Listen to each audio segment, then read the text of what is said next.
How does it feel to be useless, son? My mom laughed in front of the entire family.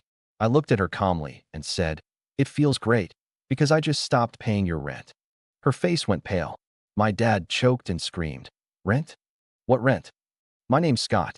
I'm 32. Oldest kid. Security guard. Night shifts in lobbies that smell like lemon cleaner and old carpet. I know every camera code, every stairwell echo, every coffee machine that squeals like it's dying. I rent a small one-bedroom near the freeway. I iron my shirts on Sunday nights. I keep my boots by the door. I'm the guy they call when the elevator gets stuck at 3 a.m. I'm also the guy my family calls when the lights at their place start flickering, when brakes squeal, when something came up. I don't drink much. I count tipsy people for a living. I carry a pocket notebook and a cheap pen. On page 1 I wrote, "Boundaries." Under it I wrote nothing for 3 years. It was a Sunday. Early dinner at my parents' apartment. Grease on the air, football on low. My sister, Jenna, scrolling through her phone, fake laughing at something on TikTok. My dad on the recliner with a belly laugh loaded for any joke about kids these days. I brought a pie from the supermarket. Pumpkin because my mom says it's festive, even when it's not a holiday. I set it down, washed my hands, asked where the plates were. Normal, quiet, familiar. Then mom looked up with that look she uses when she's feeling brave in front of an audience. Chin tilted, smile too wide. "How does it feel to be useless, son?" she said, laughing like it was a warm joke. My fork tapped the plate. Jenna smirked without looking up. Dad chuckled. "He's sensitive," he added, like a warning to the table. I swallowed. The fridge hummed. A neighbor's bass thudded through the wall. I could feel the old pulse in my neck, that combination of heat and ice. Mom leaned in. "I'm asking. You don't come around. You don't help with family plans. You're always tired. Being a security guard isn't hard." She said security guard, the way people say part-time magician. Jenna finally looked up. "It's giving mall cop," she said, like she was on a show. I lifted my water glass. It shook. I hate when it shakes. My hands are steady at 4 a.m. with trespassers. But here, at this table, they vibrate like I'm holding a live wire. Dad cleared his throat. "Your sister's planning a trip. We all chip in. Family does that. You know." Mom stabbed a piece of chicken. "We've carried you long enough," she said, still smiling. "Time to carry us for once." I stared at the pie. Store sticker still on the lid. 2 for $8. The dumbest detail in the world, and it stuck to my brain like gum. I heard myself say, very softly, "Okay." I didn't argue. Not yet. I didn't pull out numbers or texts or the creased receipts in my wallet. I didn't mention the last 5 rent transfers, the ones I labeled utility, so Dad wouldn't get weird. I just sat there while Mom laughed and Dad shook his head and Jenna typed, and I let the moment hang.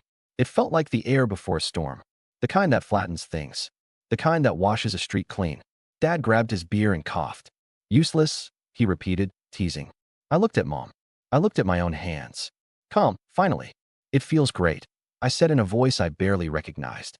And then I went back to my pie like nothing had happened at all. I didn't explain. Not there. Not in that room. Not yet. I started working the night I turned 19.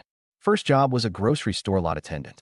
Reflective vest, sunburned neck, hot asphalt. The manager liked me because I took extra shifts and never asked to go home early. "Work now, rest later," Dad used to say. Later kept moving. Security came next. Hospitals at first. Drunks and shouting families and a lot of waiting. Then high rises. A nice lobby. Marble floors. A fountain that made me need the bathroom every hour. The pay was steady.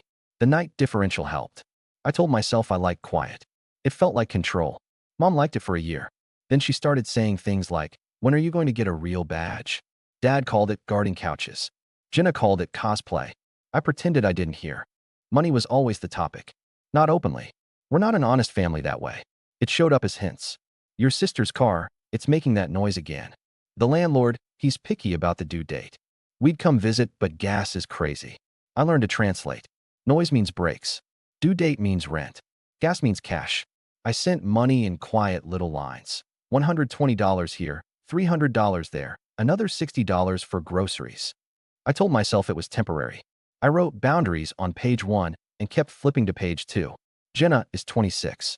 Influencer in theory, barista in practice. She buys things that arrive in pastel boxes and films unboxing videos that get 12 likes. She's funny. She's also allergic to bills. When I asked her once about paying Mom back for the phone plan, she said, "I bring vibes." Dad stopped working after his back surgery. He refuses desk jobs because I'm not sitting in some office like a prisoner. Mom does part-time at a florist, mostly for the photos. They're not cruel people. They just believe the universe owes them a cushion, and I'm the nearest couch. The last year turned rough. Rent hikes, and their building added amenity fees for a gym nobody uses. Mom cried on the phone the first time they got an eviction notice. I took my overtime money and wired it before my own rent cleared. I told my landlord I submitted late by accident. He charged me 50. I told myself 50 was just a number. What's a number to a son? Every holiday turned into a ledger. Christmas? I bought their tree, their gifts, their dinner. Dad posted a photo with the caption, "Family is everything." I liked it. Then I lay awake counting the hours I'd traded for those ornaments. When I tried to set a limit, Mom switched to guilt like a practiced pianist changing keys. "Remember who fed you when you had braces, Scott? You think we had it easy? You'll understand when you have kids." Jenna added her own script. "I'm the baby. Babies need help." I kept paying. And every time I did, the story they told got louder. Scott is stable. Scott doesn't need anything. Scott will figure it out. So when I missed a shift because of a fever and lost the overtime slot to another guard, I told nobody. I ate rice for 4 days so the week would still add up. Small things piled up like snow. Dad borrowed my car for an errand and brought it back on empty. Mom used my Amazon account and forgot to change the address, so I drove across town to fetch bath towels and a ring light. Jenna posted a story from a nail salon with the caption "Self-care," tagged me with a heart, and then texted, "Mom says you'll cover it." There was a family group chat called Fam Jam. It was mostly memes, chain prayers, and requests. Every request got a dog pile of pressure. "Scott, be a good son. Scott, don't be dramatic. Scott, stop acting like a stranger." I tried to be honest once.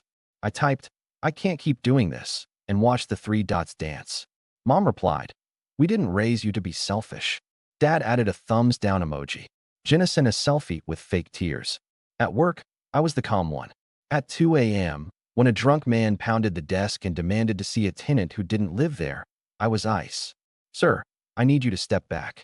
At home, my heart sprinted when the doorbell rang. The first real crack came in July. Mom called whispering, which means she wanted me to feel like I was part of a secret mission. "Don't tell your father," she said. "We're short this month. Just this once." It was never once. I sent $900. She sent a heart and a photo of a casserole like it was part of the receipt. 2 weeks later, Dad announced he was hosting a barbecue for family morale. He asked me to pick up ribs. Ribs became ribs and charcoal and soda and a tablecloth and ice. At the end of the night, I carried the trash out while they debated whether it was time to replace their TV. Jenna said, "Scott's got a Costco card." When I asked Mom why the rent kept coming due early, she said the landlord changed systems. I believed it because believing is easier than fighting. Then there was the accidental credit card thing. Jenna asked to borrow my card to hold a concert ticket because hers was being weird. It posted for $240 and then $84 and then $19.99 every month for a streaming service I don't use. When I confronted her, she said, I was going to cancel. Chill. She never did. I did, after paying for months. I kept notes. Not to weaponize. To stay sane. Date, amount, reason.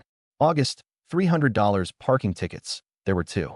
September, $150 Jenna's books. She isn't in school. October, $200 Mom's prescription. It was a facial. Each line made me feel less like a son and more like a debit machine that sometimes laughs at Dad's jokes. At Thanksgiving, Dad toasted the provider. Everyone clapped. He nodded at me, but didn't look at me. I took a bite of dry turkey and tasted metal. In December, the building where I work changed vendors. New uniforms. New rules. New supervisor who thinks clipboards are a personality. My hours shifted later. I got home at 7 a.m. and slept until afternoon. Mom called at noon every day. You're hard to reach, she said, like my sleep was a problem she had to solve. The eviction notice in January wasn't a whisper. It was a red stamp on white paper, and Mom sent a photo in the group chat with 9 crying emojis and the line, "We can't do this alone." I looked at my bank app and felt the floor tilt. I had the money. Barely. My rent was due in 5 days. If I covered theirs, I'd be late again. My landlord had already warned me a second late payment would mean a fee I couldn't shrug off. I stared at the number. I thought of Dad's laugh and Jenna's nails and Mom's casseroles. I thought of my boots by the door. I sent it. That night I ate cereal with water because I'd run out of milk. I stood at my sink, chewing something that tasted like cardboard and regret, and promised myself this was the last time. I wrote, "No more" in my notebook under boundaries. And then I closed the book because the words looked silly next to my choices. 2 weeks later, Mom invited me to Sunday dinner. "Family time," she said, with sparkles around the words. I brought the pie. I washed my hands. I sat down, and she laughed and asked how it felt to be useless. The room tilted again. Only this time it didn't knock me over. It just made me see the picture from a different angle. Every joke had a bill attached. Every memory had a price tag. And they were presenting me the tab with a smile. I didn't flip the table. I didn't give a speech. I ate pie. I looked calm. But something inside me finally stood up. I didn't plan the confrontation. Not really. I planned the facts. Monday night, 2:10 a.m., I printed bank statements at the lobby printer. Line after line with their names in the notes. I took photos of the red stamped eviction. I screenshotted the text where Mom wrote, "Just this once," and the one from Jenna that said, "You're dramatic, but thanks." I slid them into a cheap folder with a cracked spine. Evidence, not for the court, for my own shaking hands. Wednesday, Dad's birthday dinner. Same apartment, more noise. Pizza boxes on the counter. A Bluetooth speaker playing classic rock too loud. A new 55-inch TV on the wall. I stared at it. "Like it," Dad said, puffed up. "Got a deal." I looked at Mom. She looked at the TV like it had fallen from heaven. Jenna took a selfie with the screen behind her and captioned it, "Family vibes." We sang. Dad made a speech about loyalty. He always does. Then Mom turned to me in front of everyone. 2 aunts, 1 uncle, a couple cousins who only show up for food, and said, "Scott, say something nice. Your father thinks you're mad at us." I opened the folder. My hands didn't shake. I put the first page on the table. February 3rd, $1,200. Rent. Next page. March 4th, $900. Rent. Next. April 2nd, $850. Rent. I slid the photos of the eviction across the table like a dealer with a bad temper. Jenna rolled her eyes. "Why are you doing a PowerPoint?" Dad frowned. "What is this?" Mom's smile stalled. "Scott, don't be theatrical." "I'm not," I said. "I'm told facts." I turned to Dad. "You asked me to carry you for once." "I have. For a year." Quietly. "You can call me a lot of things. Useless isn't one." Mom laughed, brittle. "Oh, please. You wanted to. Nobody made you." I nodded. "Right. Nobody made me. I chose. But you don't get to erase it and write a different story. So here's mine." I took a breath. "I've been paying your rent. I've covered your utilities when you forgot. I paid Jenna's tickets and her subscriptions and her nails disguised as textbooks. I did it because I love you and because I'm stupid sometimes. I did it until I couldn't breathe." The room went wrong kind of quiet. The TV reflected faces I barely recognized. Dad's voice got loud. "Rent? What rent?" I held his stare. "Your rent." I tapped the page. The line that says rent. The one after the eviction photo. The one you covered with a new TV. He stood up so fast his chair skidded. "You don't talk to me like that in my house. It's not your house if someone else pays for it," I said, and my voice scared even me with how calm it sounded. Aunt Lisa said, "Guys, maybe sit," and then stopped because Mom had started clapping. Slow, sarcastic claps that made my skin crawl. "Congratulations," she said. "Do you want a medal for being a son?" "I want boundaries," I said. "So here they are." I folded the folder shut. "I'm done." Mom froze. "Done with what?" "Paying," I said. "The rent. The fees. The emergencies that aren't emergencies. The trips. The nails. The ribs and the ice and the TVs that happen to show up when the landlord calls." Jenna scoffed. "You can't just stop. Family doesn't stop. Family also doesn't humiliate and call names and treat someone like I was there just for payments," I said. "So maybe we can stop doing both." Dad jabbed a finger at the door. "Get out." "Gladly," I said. But first, I slid one last page onto the table. I canceled the autopays that had my card on them. The internet. The phone bundle. The streaming. You've got until the end of the billing cycle to switch. I'm not cutting you off mid-show. I'm not a monster. Mom's face emptied of color. "You what?" "I set a boundary," I said. "Like adults do." Jenna lunged for the paper. "You're ruining everything." She meant her shows. She meant the easy life. I picked up the folder, tucked it under my arm, and stood. "I love you," I said. "But I won't be your bank." Nobody spoke. The song on the speaker hit a bright chorus like a soundtrack to a different movie. Dad's hand shook. Mom stared at the TV. Jenna typed with furious thumbs. I walked to the door, opened it, and stepped into the hallway. The air tasted cold. For the first time in years, the word on page 1. Boundaries. Felt less like a joke and more like a door I could close. The first night after the confrontation, I expected panic. I expected to pace and second guess and rewrite the whole scene in my head until my lungs hurt. Instead, I slept. 8 hours, straight through, mouth dry, arm numb, dreams of nothing. Morning came with a notification storm. Missed calls from mom. Call me now. We need to talk. You're being cruel. Then a text from dad. Man up. Then from Jenna. You're done when I say you're done. She followed it with a photo of her middle finger like she's 13. I went to work. Swiped in. The lobby smelled like lemon cleaner and old carpet, and for once it didn't smell like obligation. By noon, Fam Jam was a courtroom. Aunts weighing in. You can't abandon your parents. Cousins I haven't seen since 2017 sending Bible verses. Someone wrote, honor thy father and mother, like it was a credit agreement. I wrote one message. I won't discuss money in the group. If it's about rent, the answer is no. Then I muted the chat for a week. Day 2, my landlord emailed to confirm my rent processed on time. I stared at the words like they were art. On time. 2 words I hadn't seen in months. I made eggs and toast and ate them like a king. Day 3, Jenna posted, public service announcement. Don't have kids if you expect them to pay your bills. She tagged me. I didn't bite. I blocked her for 24 hours, not out of anger, out of peace. Bills started bouncing from their side. First, the streaming services. Then the internet. Mom called at 10 p.m. whispering like it was a hostage situation. The Wi-Fi is down. Your father is missing his show. I said, call the provider and switch the card.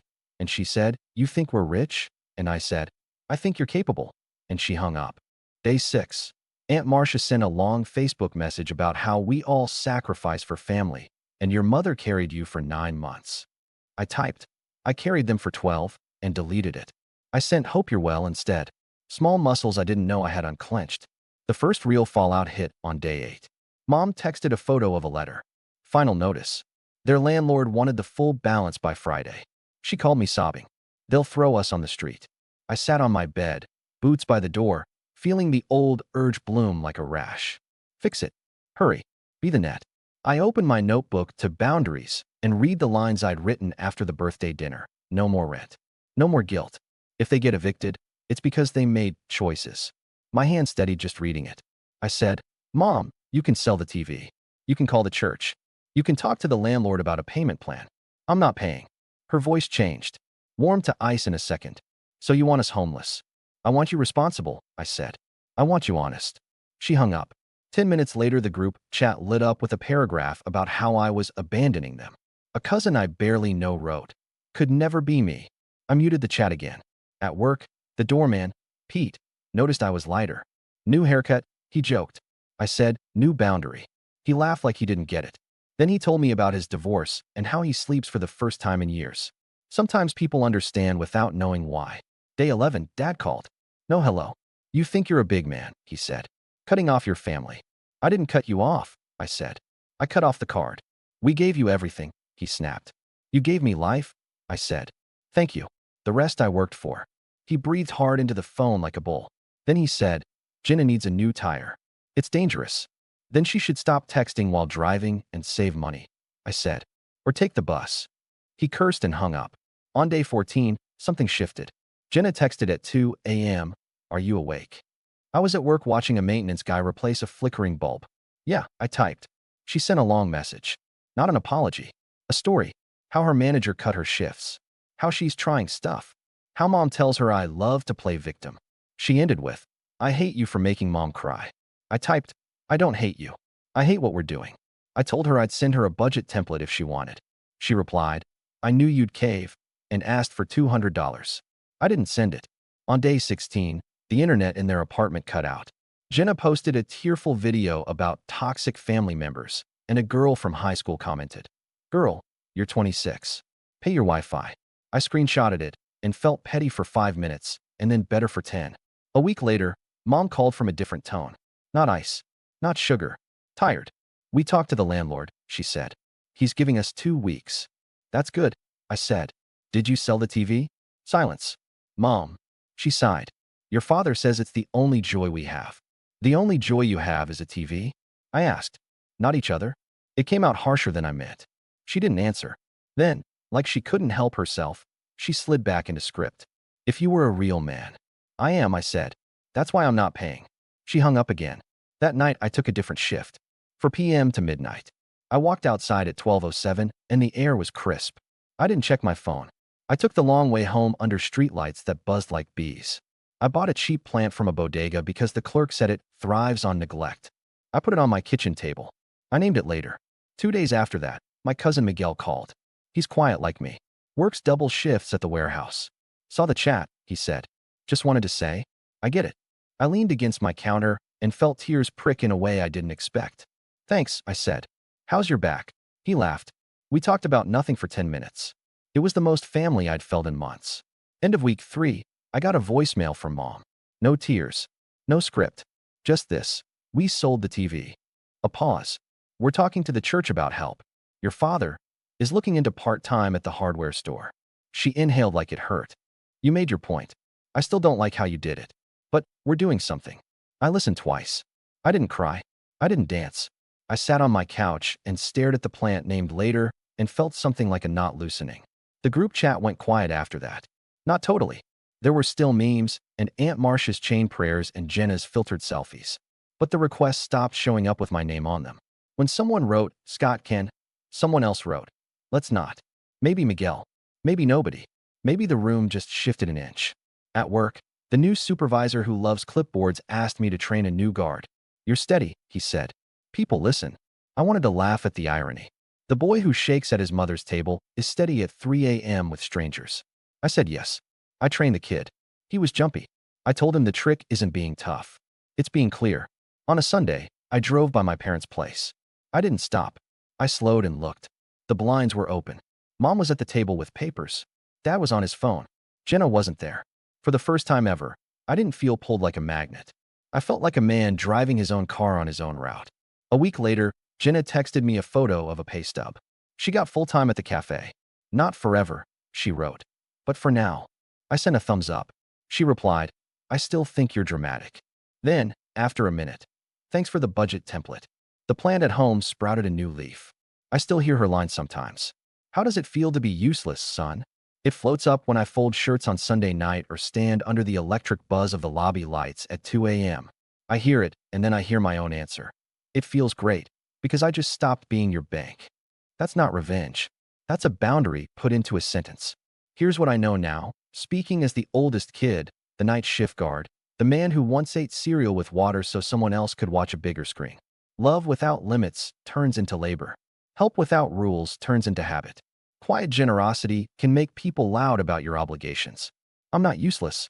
I'm useful to myself, to my life, to the tenants who need a calm voice at 3 a.m., to the rookie guard who watches how I keep my shoulders down when a guy starts yelling, to the landlord who gets my rent on time now, to the plant on my table that thrives on neglect and still gets watered because I decided I matter enough to water it.